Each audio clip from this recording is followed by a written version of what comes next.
Hello everyone, আসসালামু আলাইকুম। আমরা যাচ্ছি সুনামগঞ্জে টাঙ্গুয়ার হাওরে।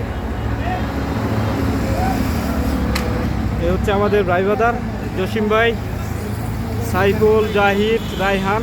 আমরা যাচ্ছি, এই হচ্ছে সাইফুলের R15-এর নতুন বাইক। এই নতুন বাইক নিয়ে আমরা যাচ্ছি। জসিম ভাইয়ের জিক্সার আছে, আমার এই বুলেট আছে, আরও আমাদের সাথে আরও দুটি বাইক অ্যাড হচ্ছে। আমরা ওয়েট করতেছি সবার জন্য। আমরা যাচ্ছি সুনামগঞ্জ টাঙ্গুয়ার হাওরে। সময় যখন বিকেল 5:30। এই মুহূর্তে আমরা আছি বালুকা। জসিম ভাই, অনেকদিন পরে যাচ্ছি, খুশি? সাইফুল,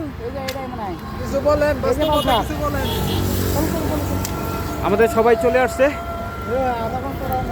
এই আরেকজন চলে আসছে। আমরা এখনই রওনা দিব। ড্রাইভাররা সবাই রেডি।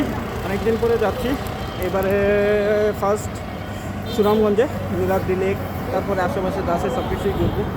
তো দেখা হচ্ছে সুনামগঞ্জে।